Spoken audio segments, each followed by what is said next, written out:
Good morning. Good morning, everyone. Thank you for being here as we observe the district work period in the holy days.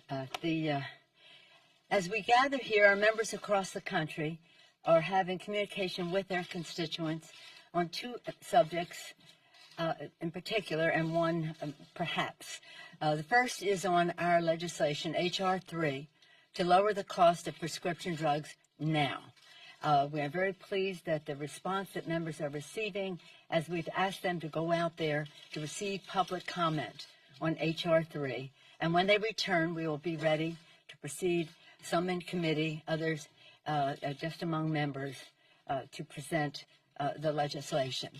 H.R. 3 is important because, as I've said to you before, across the country, you could see grown men cry at meetings because of the cost of prescription drugs. It's almost impossible for them to be healthy and financially healthy with the rising cost of prescription drugs. In the last year's election, this was a very high priority. It continues to be. So when the president says that he can't do anything if he has the threat of impeachment or the consideration of impeachment, I hope he doesn't mean he doesn't want to work together to lower the cost of prescription drugs. It would give the secretary additional powers to negotiate for a lower cost. It would end the disparity of cost between what consumers in America pay and what they pay in other countries. It would have a cap on out-of-pocket expenses for catastrophic Medicare expenses. It would also, in the negotiation, not only be for Medicare, but for all, and it would have an inflation rebate that reverses years of increases. So we're very pleased with the work that has gone into it so far by our three chairmen, Frank Pallone of Energy and Commerce, Richie Neal of Ways and Means, and Bobby Scott of Education and Workforce, and many members as well. We will be discussing this again over the break and the district work period when we return. At the same time, we are making progress on the U.S.-Mexico-Canada trade agreement. This is an issue of concern around the country, and we want to be sure that as we go forward, we are strengthening America's working families and our farmers who are very affected by this. This is not about trickle-down trade. We're not trickle-down economics people. We're not trickle-down trade people either, unless it hits home for our workers and our farmers in terms of enforceability. We can't be there yet. But we are on a path to yes. And as you probably know, on Friday, our task force under leadership of Richie Neal and Ways and Means put forth a counteroffer to what the administration has proposed. When we can arrive at a place where not only do we have our issues addressed, but that we have enforceability that will make it real for America's families and farmers, then we can go down that path. I hope, again, that the president saying because of other actions in terms of upholding the Constitution of the United States, that he can't work with us because I do think he wants this U.S.-Mexico-Canada trade agreement, and we want it when it is right in terms of enforceability and that we can work together. At the same time, we're hoping that we can renew our conversations about infrastructure, building the infrastructure of America. As I've said, our agenda last year when we ran was for the people. Lower the cost of health care by lowering the cost of prescription drugs. That's what we're doing. Build the infrastructure of America in a green way so that we can increase paychecks, lower health care, bigger paychecks, cleaner government. Well, I think that we can work with the administration on prescription drugs. I hope so. And infrastructure. I hope so. Clean government. That's more of a challenge. So as we gather here today, we are clearly at a place where we are legislating to try to meet the needs of the American people in a transformative way. We are investigating. We are litigating. We also are here today on the one-year anniversary of the Khashoggi, since Khashoggi was killed. It's such a very sad thing. And at the same time, you see the administration schmoozing with the very people who perhaps orchestrated that. Again, it's Yesterday, the Chinese observed their 70th anniversary. At the same time, the president was very positive about that. Well, observing their anniversary is one thing, praising them for it is another, when they have serious repression going on right now in China, whether it's undermining the culture, language, and religion of Tibet, whether it's the placing in education camps, 1, 2, or 3, depending on the cause, but at least 1 million Uyghurs, and whether it's the suppression of democracy in Hong Kong and just the violation of human rights throughout China. It's the same fight we've been having for years. For what does it profit a man or a country if he gains the whole world and suffers the loss of his soul? But we seem to be able to ignore the shout-out from our soul on respecting the dignity and worth of every person. So I know many of you are here. Some of you are regulars. Many of you are not. And I said to Mr. Schiff, maybe you should come to all of our meetings. We might get some coverage for what we're trying to do for the American people. But we are very proud of the work of our chairman of the Intelligence Committee. We take this to be a very sad time for the American people, for our country. Impeaching a president or having the investigation to impeach a president is not anything to be joyful about. I don't know that anybody's joyful, but it is a sad time. And as you've heard me say over and over again, the dark days of the revolution, Thomas Paine said, the times have found us. We think the times have found us now. Not that we place ourselves in the category of greatness of our founders, but we do place ourselves in a time of urgency on the threat to the Constitution, a system of checks and balances that is being made. They fought for our independence. They declared independence. They fought and won. They established a democracy. Thank God they made the Constitution amendable so it could always ever be expanding freedom. And we see the actions of this president being an assault on the Constitution. Once we had his even admission to that, we had no choice but to go forward. It's hard. We want to weigh the equities. We want to be fair as we go forward. And we couldn't be better served than by the leadership of our chairman of the Intelligence Committee, Adam Schiff, and it's my honor to present him to you now. Thank you, Madam Speaker, and thank you for leading the entire House of Representatives through this very fraught time in the history of the Congress, indeed the history of the country. I also want to express my own condolence once again to the family of Jamal Khashoggi, who bravely sought to advocate for free expression in Saudi Arabia, and it cost him his life. We are deeply in his debt, and we are determined to bring about justice for those who were responsible for that heinous murder. It's also an appropriate time to recognize the danger facing journalists all over the world. In terms of the issues that we've been focused on this week, I want to give you a brief update of what has transpired really just within the last week. Last Thursday, the Intelligence Committee held an open hearing with the Acting Director of National Intelligence. The following day, Chairman Engel issued a subpoena to the State Department in close consultation with myself and Chairman Cummings. We are deeply concerned about Secretary Pompeo's effort now to potentially interfere with witnesses whose testimony is needed before our committee, many of whom are mentioned in the whistleblower complaint. And we want to make it abundantly clear that any effort by the Secretary, by the President, or anyone else to interfere with the Congress's ability to call before it relevant witnesses will be considered as evidence of obstruction of the lawful functions of Congress. And more than that, will allow an adverse inference to be drawn as to the underlying facts. That if they are going to prevent witnesses from coming forward to testify on the allegations in the whistleblower complaint, that will create an adverse inference that those allegations are in fact correct. On Monday, I issued a subpoena to Rudy Giuliani, again in consultation with Chairman Cummings and Engel.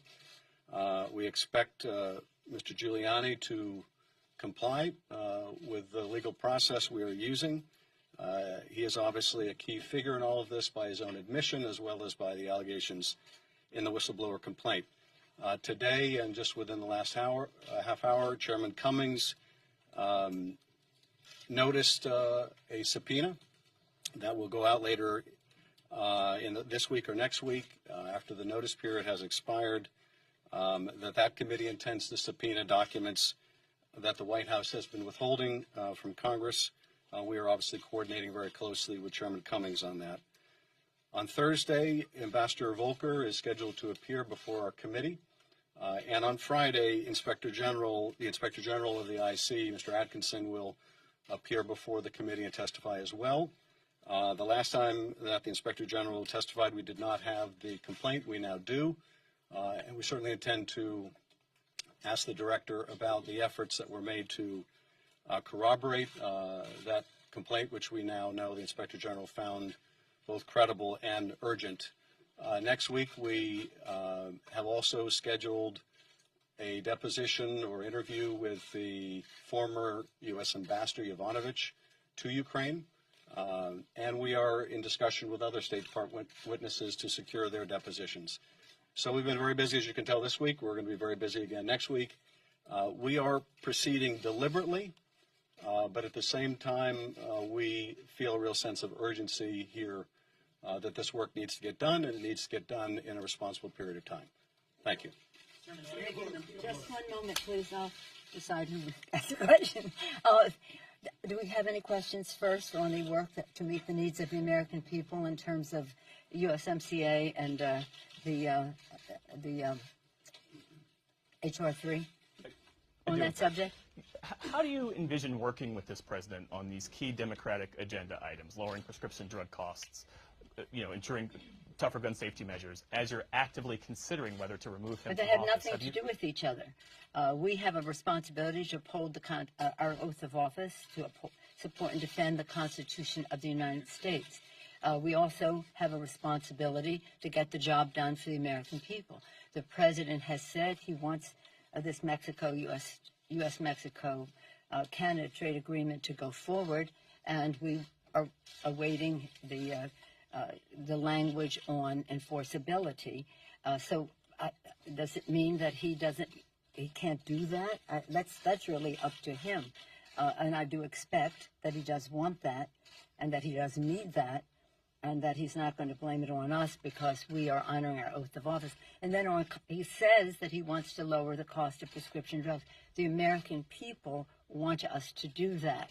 So as the president saying, if you question my actions, I can't agree on any subject, then the ball is in his court on that. But many of you have always been interested in USMCA. Any ongoing interest there? Yes, sir. On the USMCA, the president keeps saying that the USMCA will pay for his wall. How does money generated by the USMCA work its way into the general fund to be appropriated by Congress? It doesn't. It doesn't. Yeah, it doesn't. Okay. Yes, ma'am. No, I'm not calling you. I'm calling this young lady here. Thank you.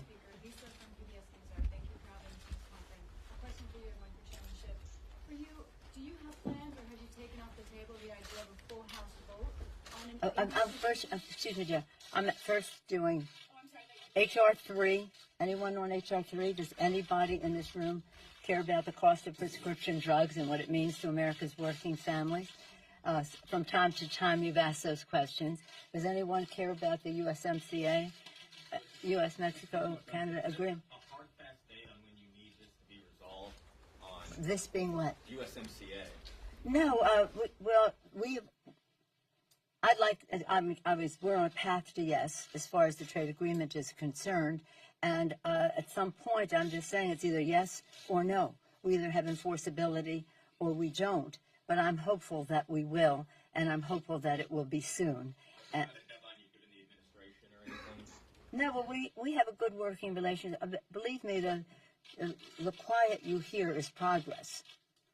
And we go back and forth, and over this break, the steps are between the two to the trade rep and our negotiators are seeking clarification and where there's room for cooperation, where we may have more challenges, but it's going in a forward direction. So we're very pleased with that because, again, we're trying to find common ground with the president. He always wanted this. We do too. And let's just find our common ground in that regard. Speaker Pelosi, another question on policy before we get to the other news of the day, which is impeachment. What about the quiet we hear on gun legislation? 2 or 3 weeks ago, the White House telegraphed we might hear what the president would support in some sort of gun package. And we've in the press have heard nothing. Have you heard anything from the White House? Well, the most recent communication I had from the White House on gun violence prevention was a call from the president last Tuesday. So we can segue from one subject to the next here. He called early that morning to say that how happy I would be to see the progress that he was making on coming to agreement on gun violence prevention. I was curious about what that progress could be. He said he was working with Democrats and Republicans. I don't know of any. I reminded him that we had sent a bill over to the Senate, H.R. 8 and H.R. 1112, 2 pieces of legislation that will save the most lives, and that I would hope that whatever he was talking about was very close to that. Oh, yes, you're going to be very pleased. That's the last I've heard of that. At that point, that is when the president segued into the telephone call in which he admitted that this call took place and that what happened was perfect. I didn't say, I said, Mr. President, it's not perfect, it's wrong. But your admission to what has now been in the public domain informs the timing of how we go forward. So, again, that was the last I heard from them. Let me just say on gun violence prevention, we're not going away until we get legislation signed into law that protects our children. I said to the president on another occasion, on the 200th day of the Chuck Schumer and I called the president on that. That was a couple of Sundays ago. I think like the 15th of September, maybe 2.5 weeks ago.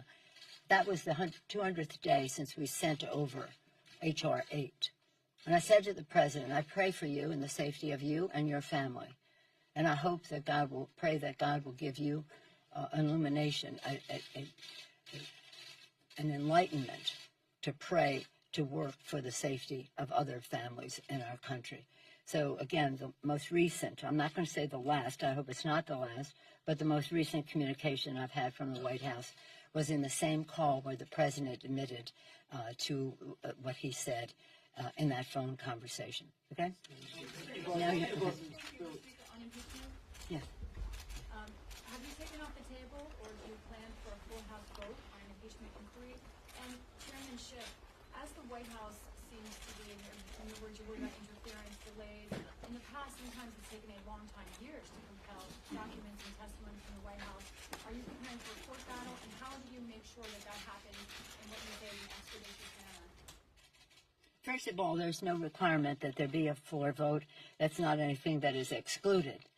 And by the way, there's some Republicans that are very nervous about our bringing that vote to the floor. Just say that we are concerned that the White House will attempt to stonewall our investigation, much as they have stonewalled other committees in the past. It's why I say the White House needs to understand that any action like that, that forces us to litigate or have to consider litigation, will be considered further evidence of obstruction of justice. And of course, that was an article of impeachment against Nixon, the obstruction of the lawful functions of Congress, that is. We will also draw the inference, though, as appropriate, that they are trying to conceal facts that would corroborate the allegations in the whistleblower complaint. So we'll have to decide whether to litigate or how to litigate. We're not fooling around here, though.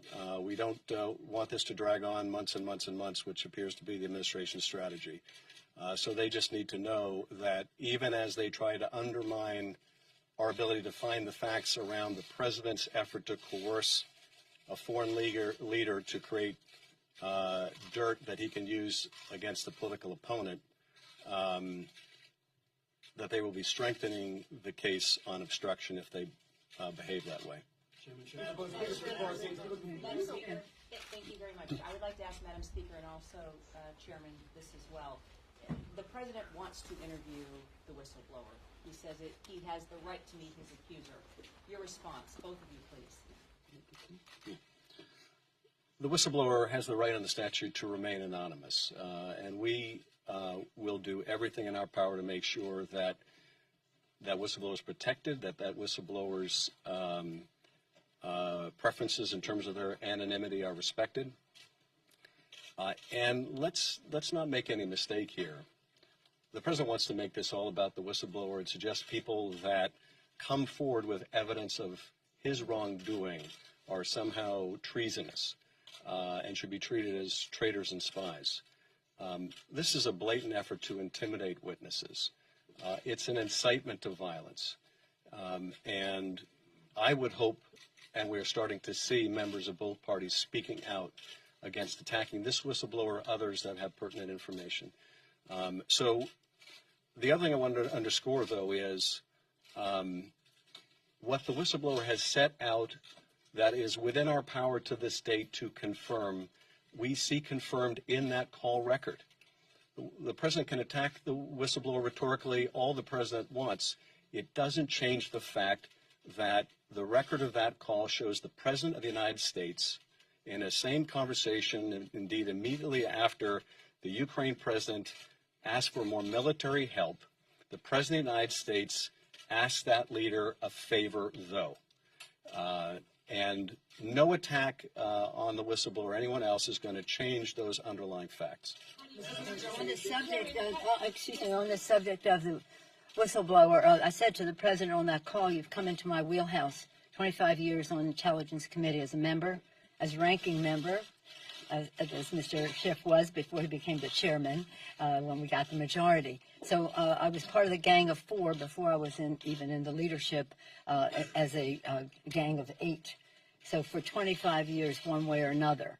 I was there when we improved the whistleblower legislation in the late 90s. I was part of that. I was there when we made further improvements, and President Obama made my executive, I don't know if it was executive order, but executive action improvements in the whistleblower legislation. And then we have further legislation. And then I was there when we created the Office of the Director of National Intelligence and what his responsibility was in terms of a whistleblower. So this is very, I hope that you understand, and I suspect that you do, the seriousness of the President of the United States saying he wants to interview that president. We will treat the President with fairness as we go forward. We will have investigations and questioning that are worthy of the Constitution of the United States. It's unworthy of the Constitution of the United States to do what he did in that call, and he admitted to me, he said it's perfect. No, it's not perfect. It's wrong. A, and B, that protecting whistleblowers is a very, very important requirement that we have. The intelligence community recognizes the importance of whistleblowers. Protecting whistleblowers who see wrongdoing of any kind in our government is essential. So the President probably doesn't realize how dangerous his statements are when he says he wants to expose who the whistleblower is and those who may have given the whistleblower that information. This is a very serious challenge that the President has put there. It's very sad. I don't see impeachment as a unifying thing for our country. I weighed those equities hard and long until I had the President's admission that he did what he did on that call. One big picture question and one logistical question, just following up on what you just said. Some Republicans have said that the President's phone call wasn't great, but that it isn't an impeachable offense. Is it possible that you're making too much of one phone call? Absolutely not. I want to yield to you. Well, if you think about what the framers were concerned about at the time of the drafting of the Constitution, they were paramountly concerned about foreign interference in American affairs.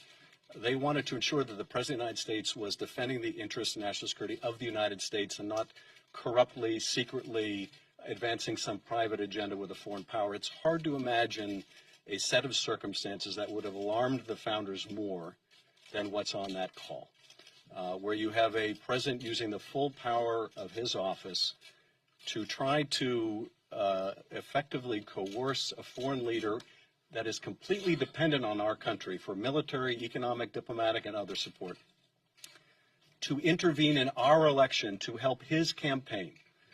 It's hard to imagine a more corrupt course of conduct. So to my Republican colleagues that say there's nothing to see here, or yeah, it's bad, but is it really something you'd remove from the president from office for?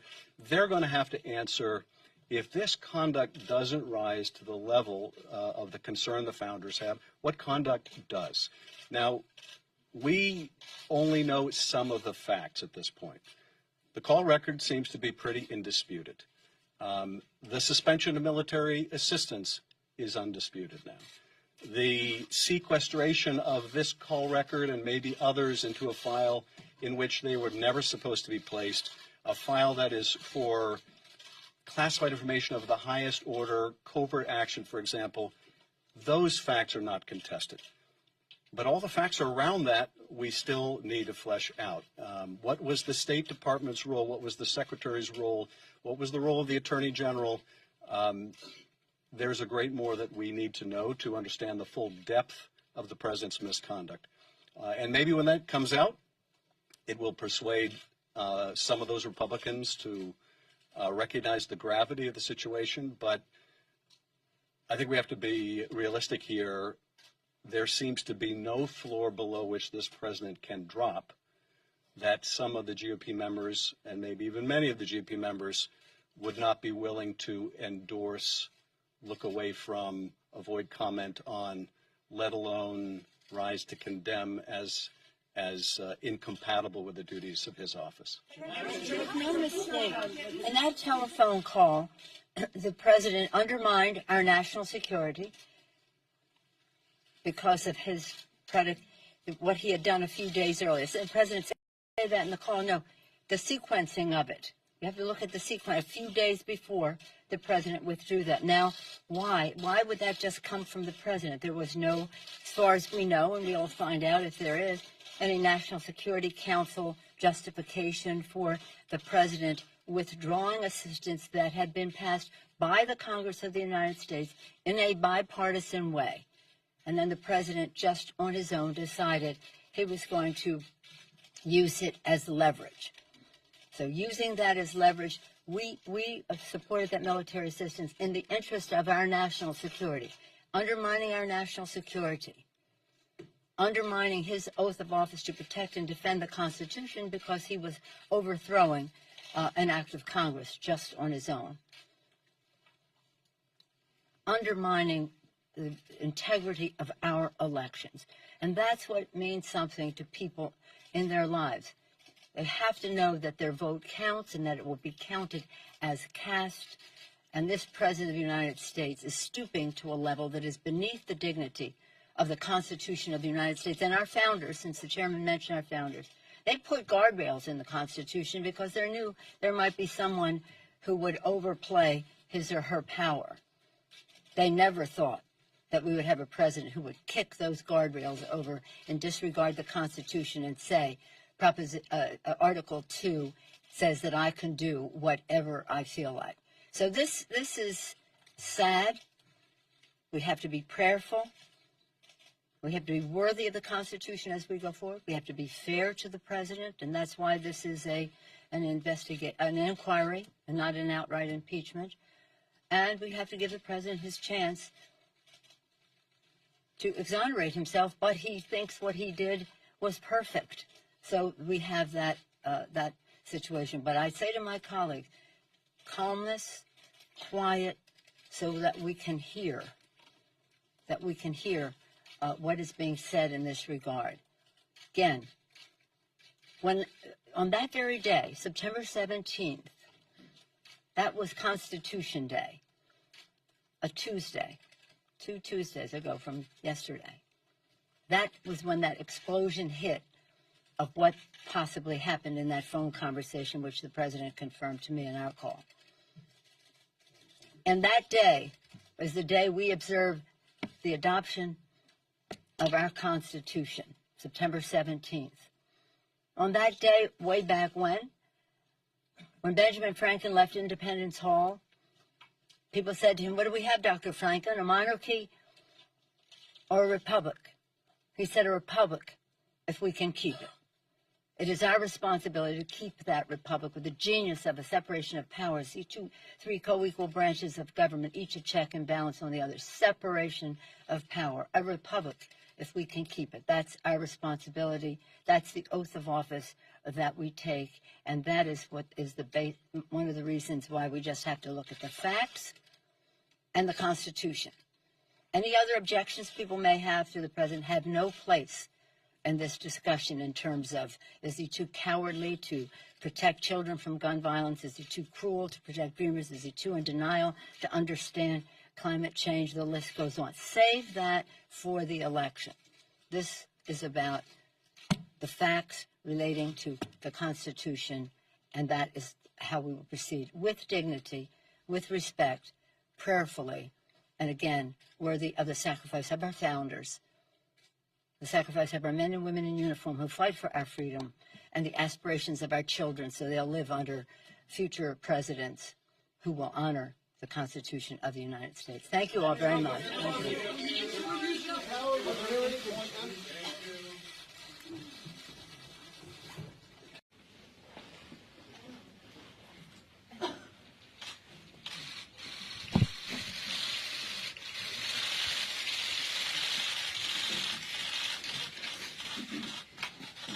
Good morning. How are you?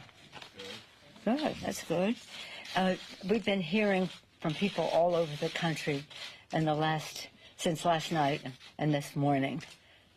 Seems like people have a spring in their step because the president was held accountable for his reckless behavior. No one is above the law, and the Constitution is the supreme law of the land. No one is above the law, and the president has been held accountable. It really is interesting to see the response that we are getting, bipartisan, across party lines. I myself want to say I have a spring in my step because of the moral courage of our caucus. To see them all, so many of 100 members, go to the floor, that's all that we had time for, to go to the floor and speak about our Constitution, about the facts of the case, so clearly, so patriotically, so prayerfully, and so solemnly, but so definitely. Just to get this off the table right away, we impeached the president immediately. Everybody was on to the next thing. The next thing for us will be when we see the process that is set forth in the Senate, then we'll know the number of managers that we may have to go forward and who we would choose. That's what I said last night. That's what I'm saying now. The precedent for this, and I met with my 6 chairs after some of us were together for a press conference after the votes last night, and we discussed the precedent of it all, and that is in the most recent case taking up an impeachment, there was a proposal on the floor put together in a bipartisan way. 100 senators voted for the process on how they would go forward on the case of President Clinton. We would hope that they could come to some conclusion like that. But in any event, we're ready. When we see what they have, we'll know who and how many we will send over. That's all I'm going to say about that now. We've had a very eventful week. I'm so proud of our members and really in some cases the bipartisanship of some of this and some not. Last year's campaign we said for the people we would lower the cost of health care, starting with lowering the cost of prescription drugs and preserving the pre-existing condition benefit. Within the past week we passed the Elijah Cummings Lower Drug Costs Now Act, which does just that. As we were passing it last week, we discussed the particulars of it. But with the savings that we gained from that, I think it's important to note that we already said we would be spending the hundreds of billions of dollars in savings on expanding benefits for Medicare dental, visual, hearing, and then the biggest expansion of Medicare since its inception. Next, we did lower an important bipartisan bill, the appropriations bill, to keep government open and to do so early enough so that you knew to make your weekend plans and get started for all the holidays you may be observing. And that was a major accomplishment. It took constant back and forth, but we ended up, as I have always said, as an appropriator myself, one forged in that culture, left to their own devices, the appropriators can get the job done. And I salute Chairwoman Nita Lowey for her work, the ranking member as well, and we're very pleased with that legislation. I guess I'll take up cloture or something on the Senate pretty soon, and hopefully it will be on its way to the President for a signature. Before I leave the subject of impeachment, though, let me commend our sixth chairman, Adam Schiff, Jerry Nadler, Chair of Judiciary, so proud of him, Maxine Waters, Financial Services, Richie Neal, Ways and Means Committee, Elliot Engel, the Foreign Affairs Committee, and also a very important committee chaired now by Carolyn Maloney, the Gov Reform Committee. I said last night and I say today, while he isn't with us today physically here, Elijah Cummings is with us in spirit. The foundation he helped lay for justice is with us. And he said, when we're dancing with the angels, what will we know about what we did to keep the Constitution intact? When he said that, it was very prescient. Little did we know that by the time we passed the impeachment resolution, well, the articles of impeachment, that he would be dancing with the angels. Right now, as we speak, they're debating on the floor the U.S.-Mexico-Canada trade agreement. I hear my colleagues on the floor last night saying, well, if we weren't doing this, we could do Mexico. Well, we are doing Mexico. And the discussion that took some time to convince the administration and the other countries was that we weren't going forward until we had the strongest possible enforcement of the trade agreement, and also manifested in the legislation that we'll have on the floor today, the implementing legislation. As you've heard me say over and over again, this is about enforcement, the overarching issue. If you can enforce it, it doesn't matter what you put forth. And of the concerns that we had, one were workers' rights, the other pharmaceuticals, and the other the environment.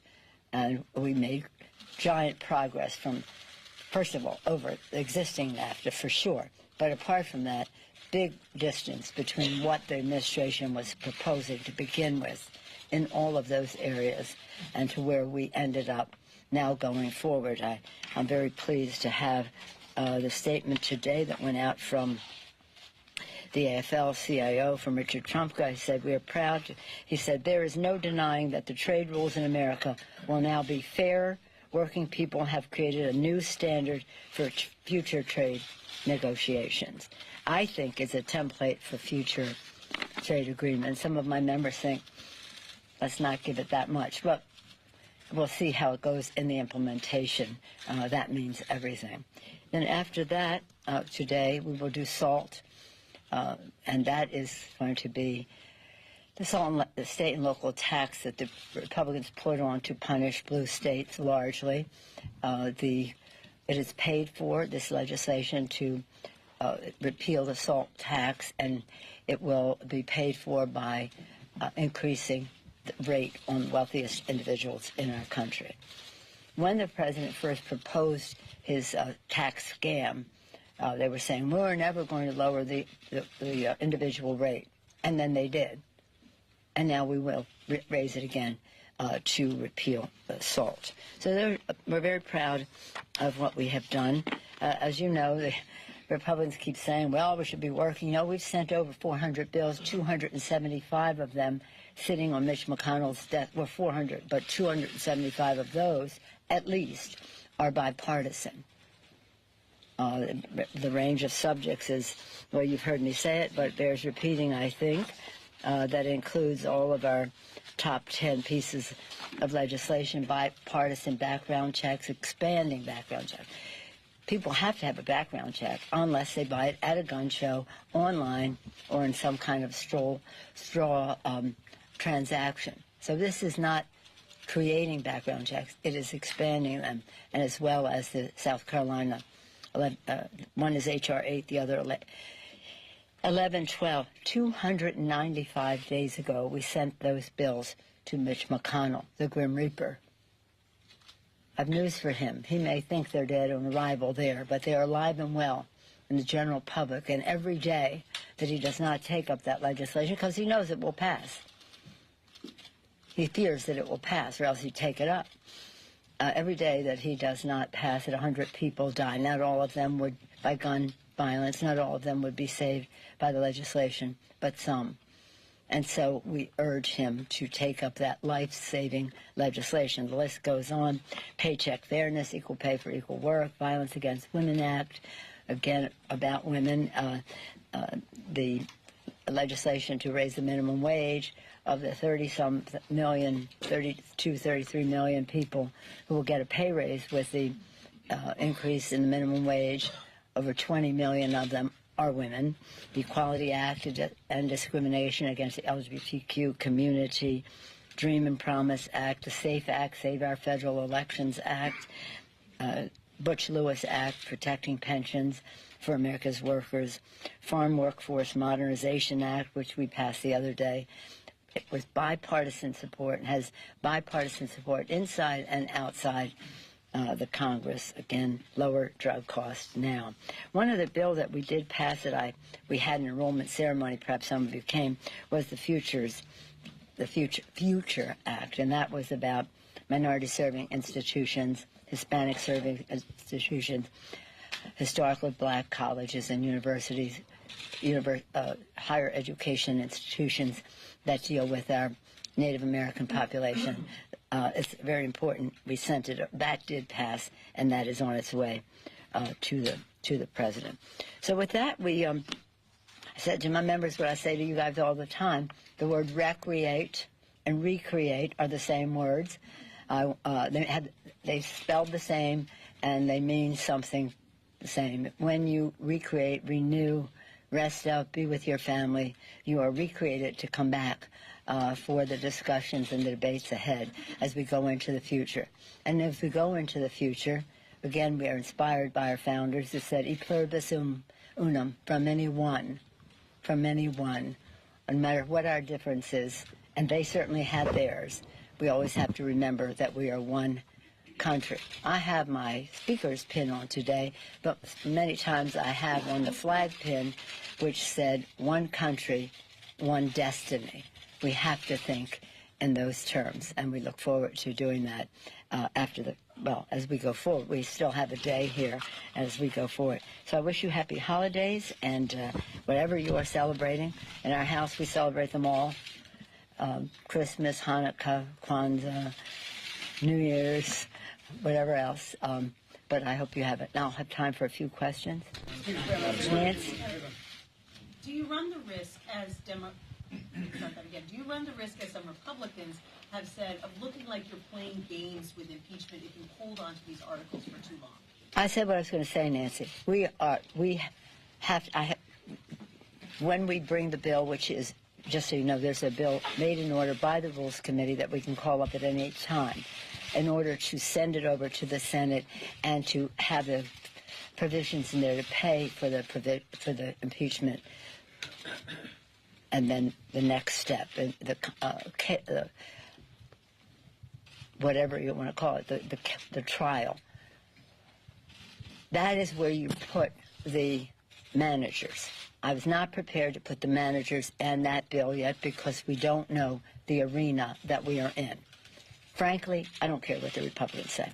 Any other questions? Not on this subject. I said this is it. I honored Nancy. Last night you suggested you need to see a fair process in the Senate. But we'd like to see a fair process, but we'll see what they have, and we'll be ready for whatever it is. Is that Yes, Chad? a requirement? You need to see a fair process before. We would hope there would be a fair process, just as we hope that they would honor the Constitution. By the way, I saw some of it, I didn't see it, but I heard some of what Mitch McConnell said today, and it reminded me that our founders, when they wrote the Constitution, they suspected that there could be a rogue president.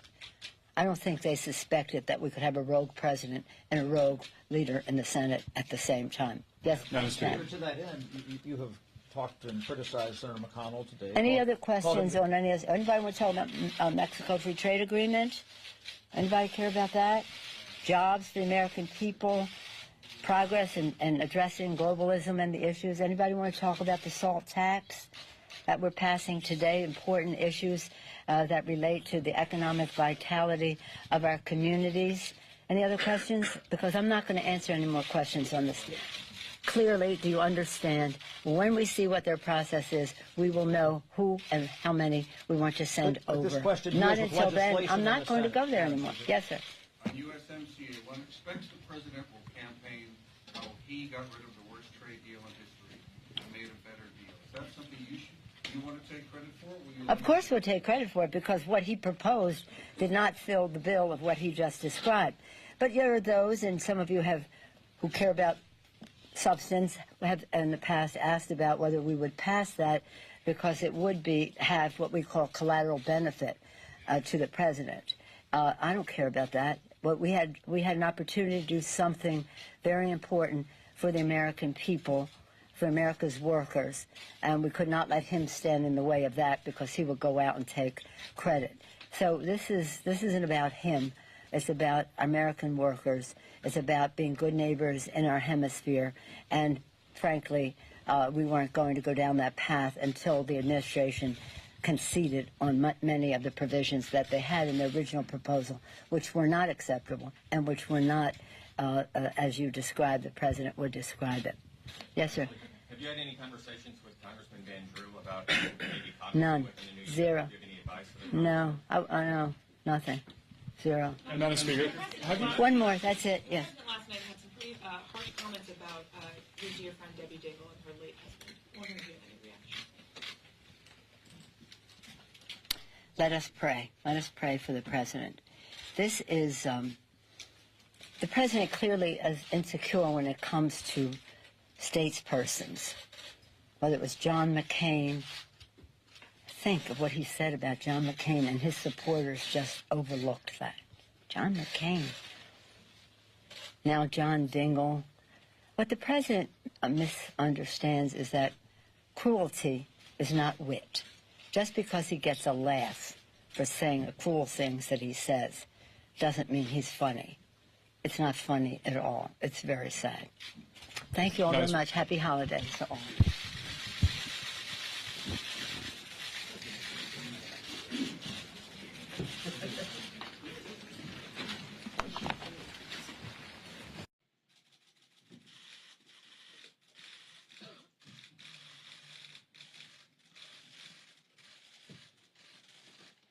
Good morning, everyone. It's a sad week for our country. Very prayerfully and patriotically, we had to come to a decision that had to move forward with an impeachment inquiry of the President of the United States. This is nothing that we take lightly. And in trying to balance our responsibility to protect and defend the Constitution of the United States in a way that was not divisive in our country, but uniting in our country, we wanted to have a fuller understanding of the facts. Last week, we saw something that removed all doubt as to whether we should move forward. This distinct change in the body of knowledge that we had on which to make a decision. So when people say to me, what made you change my mind? I didn't change my mind. I've always been on the course of finding the facts as we honor our Constitution. And the facts are these, that the President of the United States, in his actions in a telephone call with a head of state, betrayed his oath of office, our national security, and the integrity of our elections. This is about the facts. This is about the Constitution of the United States. and we have to make judgment in an inquiry as we go forward. There are some in our caucus who think, let's just have an impeachment. No, we have to have an inquiry to further establish the facts. There is no rush to judgment, and in some ways we are a jury, open to what might be exculpatory or not. But every day, the sadness grows because the disregard for our Constitution that the President has becomes more clear. I'll just read from the complaint, which is now public, but which I saw yesterday when it wasn't. The complaint states that the White House tried to lock down all records of the call, especially the word-for-word transcript.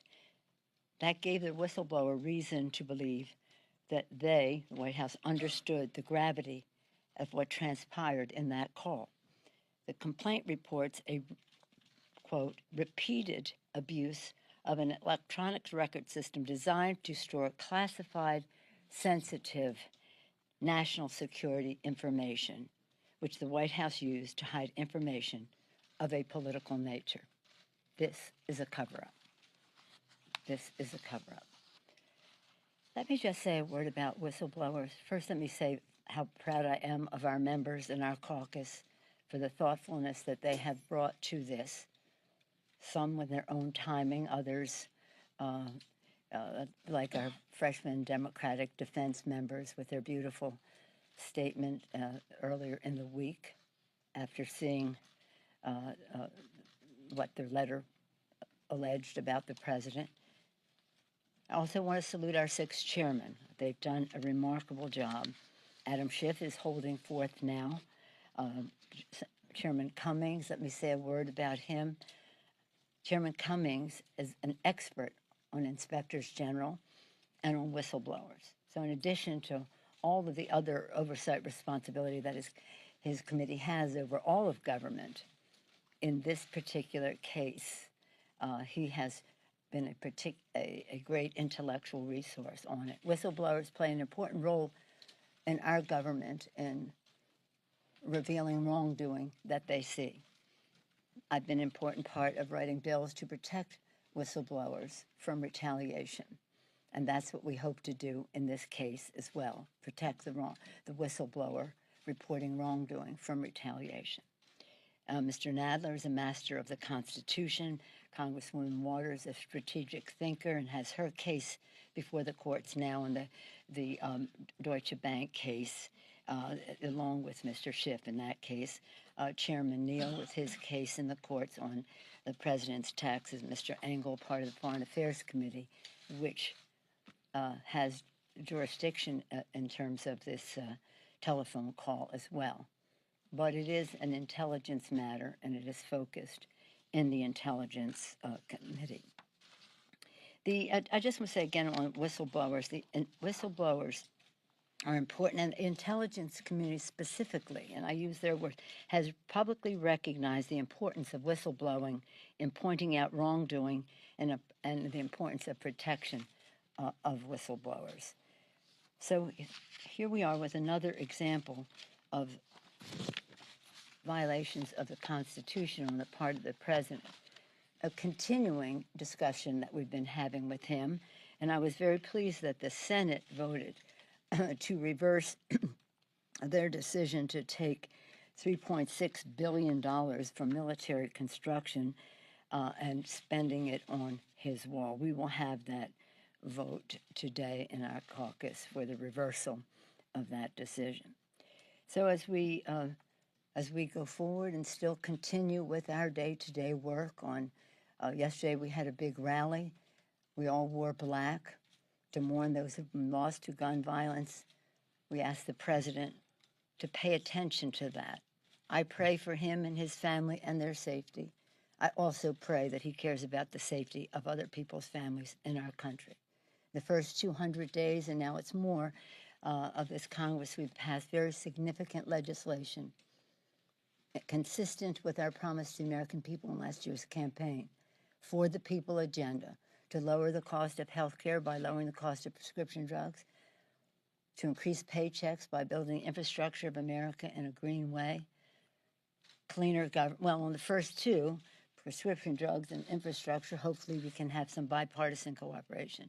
Cleaner government, I don't think so, but we will persist with that.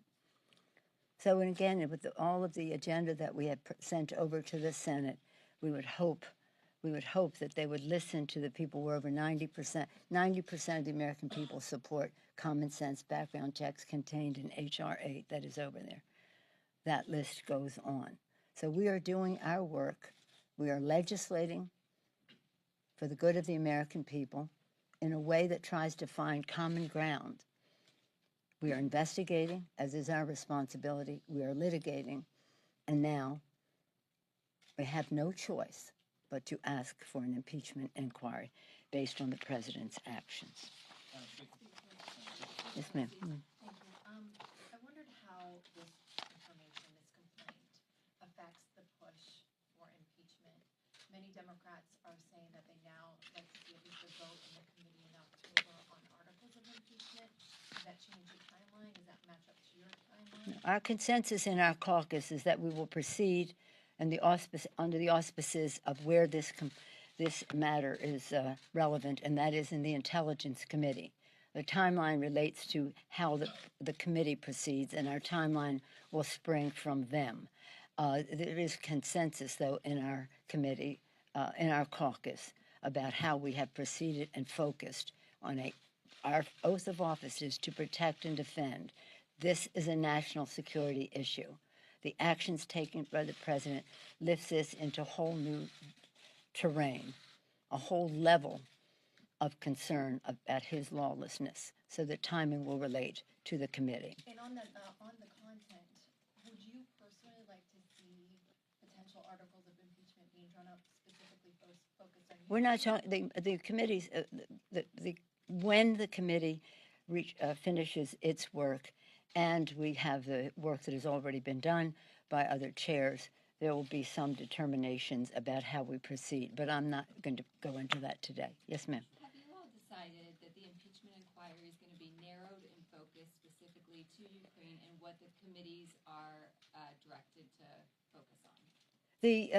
The committee, the inquiry and the consensus in our caucus is that our focus now is on this allegation. Now we're seeing the evidence of it, and why the president thinks that this is exculpatory. Maybe he doesn't know that word. That the president thinks that this proves his innocence only goes to show how further he doesn't understand right from wrong. So it isn't about what we. This is the focus of the moment because this is the charge. All of the other work that relates to abuse of power, ignoring subpoenas of government, of Congress, contempt of Congress by him, those things will be considered later. But right now, we're in the inquiry stage. So that's why I said let's not make any conclusions about articles of impeachment or anything else. We have to get the facts. Yes, Chad. Thank you, Madam Speaker. You were the top Democrat on the Intelligence Committee for many years. Yes, I was. You were part of the process of writing the statute that created the DNI here. Yes. The DNI testified this morning that this was unprecedented. That's right. He had delayed the release of the whistleblower complaint because it was such a unique animal here. He says there was good reason why he did that. Based on your background in intelligence and crafting the DNI statute, is that acceptable to you? No, I think what the DNI did was broke the law. The law is very clear. The DNI shall convey the complaint to the Intelligence Committees, not the whole Congress, to the Intelligence Committee. Carefully balanced to protect our intelligence and to protect the whistleblower. So he has to convey it. And if the complainant is coming to the committee, he or she, whoever the DNI is the person who establishes the terms under which they would come to protect our intelligence and also protect any information that the whistleblower may convey from any Espionage Act charges. So this is wrong, and the very idea that the subject of the complaint is who he went to find out it was okay to go forward, I think is Do you wrong. think there was something nefarious behind that? The reason I know, maybe I think it's, you'd have to ask him. I don't think it's nefarious. I just think it's wrong and it's against the law. Yes, Scott? Is there evidence, Madam Speaker, in this complaint of a cover-up by the White House? There is actions that are cover up. Yeah, when you have a system of electronic storage for information that is specifically for national security purposes, and you have something that is self-serving to the president politically, and decide it might not be, you might not want people to know, and you hide it someplace else, that's a cover-up. Is there no other explanation for that action? It's not only happened that one time. My understanding is that it may have happened before, but that's not there. Whatever other explanation there might be, an explanation is also that it is a cover-up. And this is, the president has been engaged in a cover-up all along. Why else would he be obstructing the courts, as they have ruled in our favor, to release the information about the Deutsche Bank and his records there, the Maser, his accountant, and the records there, taxes and the records there. The whole emoluments issue is not a cover-up. That's self-evident, but a lot of it still contributes to the idea that the president believes that he is above the law being the Constitution of the United States, which strictly forbids a president from accepting an emolument from a foreign government, and now he's asking a foreign government to help him in his election.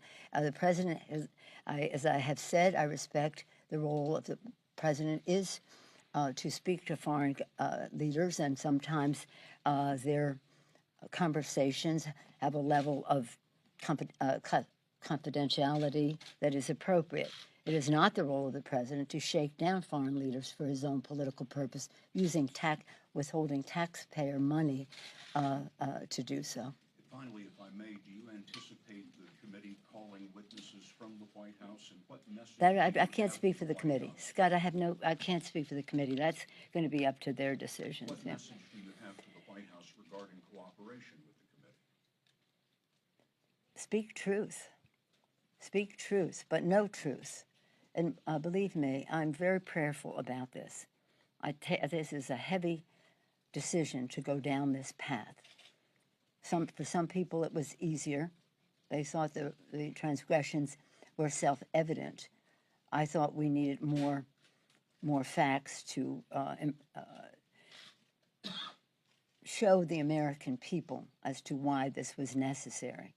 But last week, use any metaphor you want. Crossing the Rubicon, a new day has dawned, Aliyah, yes, which is what they said when they crossed the Rubicon.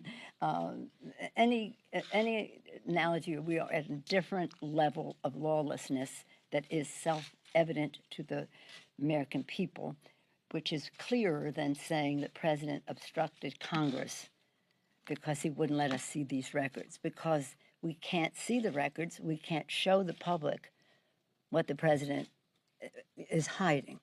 So as long as he keeps obstructing, and in this case, because of a whistleblower, we have this access, then we have a heightened responsibility to act upon those facts. But as we go forward, I was 7 years. I mean, we talk about my 25 years of intelligence. I was 7 years, longer than anybody in Congress, on the Ethics Committee. And on the Ethics Committee, we were trained. It's about the facts and the law, and in that case, the rules of the House. Nothing else matters. So if you have disappointment about the president being cowardly about gun violence prevention and not wanting to offend 10% of the nation who are not in support of gun violence, or cruel in terms of dreamers or trans, or in denial about climate change, the list goes on, in opposition to a woman's right to choose, Violence Against Women Act, equal pay for equal work, any of those things. If you have your disagreements with the president, save that for the election. That has nothing to do with the impeachment. The impeachment are about the facts of his actions and his lawlessness, which he considers a virtue, apparently, thinks this letter's good, and the Constitution of the United States.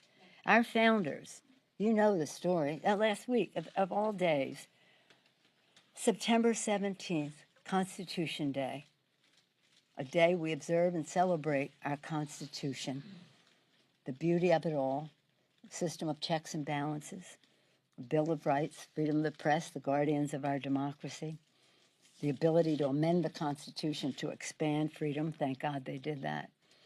As we observe the adoption of our Constitution, that very day, the word broke of the president's betrayal of that Constitution. So it's heartbreaking, but nonetheless, it's our responsibility. Because the beauty of the Constitution is a system of checks and balances, three co-equal branches of government, which will be a check on each other. And the president declaring Article 2, the executive branch, says I can do whatever I want. That's not what the Constitution says. Perhaps he is ill-advised, perhaps he doesn't know, but in any event, we do. And that is that the Article 2 does not make anyone a king. That's exactly what our founders avoided. So said Benjamin Franklin when he came out of an Independence Hall steps, and they said, Dr. Franklin, what do we have, a monarchy or a republic? A republic. He said, a republic, if we can keep it. Well, it is our responsibility to keep it. And as you've heard me say, many of you, the times have found us. As Thomas Paine said of our founders, the times have found us. He said that then, we say it now. Not that we place ourselves in a category of greatness of our founders, but in a time of urgency to protect and defend the Constitution for our democracy that they fought hard to win and brilliantly established in the Constitution of the United States. Ready? Last question. Yes. Just to go back to expeditiously, you have said you would like this process to move expeditiously. Have you given the committee chairman any deadline? No. The facts will determine the timeline. And also, Madam Speaker, you did speak with the president on Tuesday morning before Yes. you announced your decision. Was there anything else on that phone call that was notable or that gave you anything to think about moving forward? Well, when the president called that morning, he called to talk about gun violence protection, and he said things were really moving, and I would be really happy with how the Democrats and Republicans were coming around. I said, I don't know what Democrats you're talking about. We've sent our bill over 200 days ago. 100 people die a day, 47 of them children or teenagers, and every day that goes by, that list grows. We had called him, Chuck Schumer and I, a couple Sundays before when it was exactly 200 days. That meant 20,000 people had died. So I pointed that out to him again. And he said, well, we're going to be making progress and this or that. But as I said on that Sunday before, and I said here, I pray for your family, Mr. President, for their safety, and I do. I pray for the president all the time.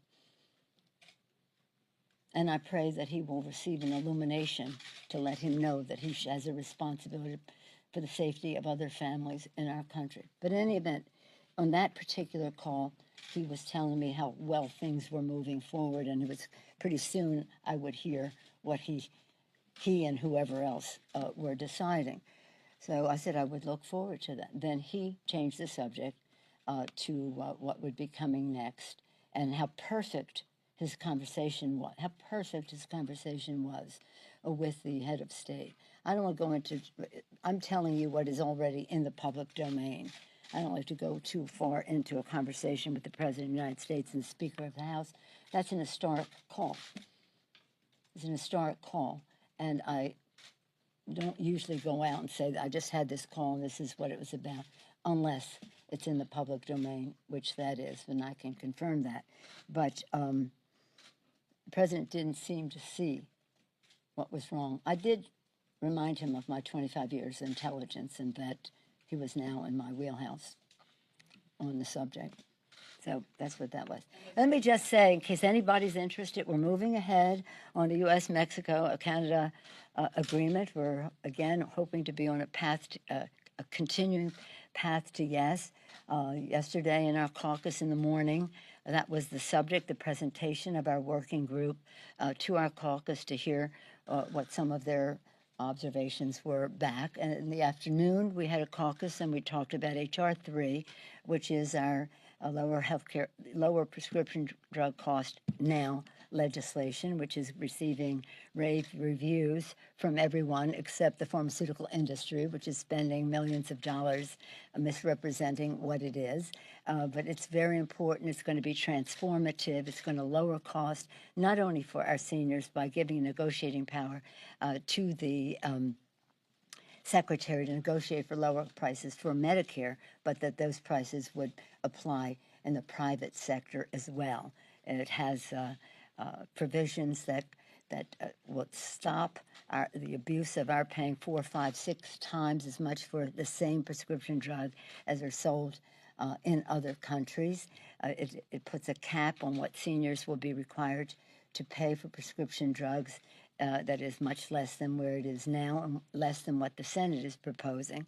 So it will be transformative, and it will be acted upon by the committees of jurisdiction, Richie Neal in Ways and Means, Frank Pallone doing a great job in Energy and Commerce, and Bobby Scott in the Education and Labor Committee. This is very, very important. And some of you have heard me say that on a campaign trail I've seen grown men cry because of the cost of prescription drugs and how debilitating it is to them, both from a health standpoint, if they can't afford the drugs, but also from a financial health standpoint. So we continue to move forward on meeting the needs of the American people and making progress for them. And that's what's important to them, what we do and how it affects their daily lives. So that's our responsibility. At the same time, we take an oath to protect and defend the Constitution. We can do both. Thank you. Thank you.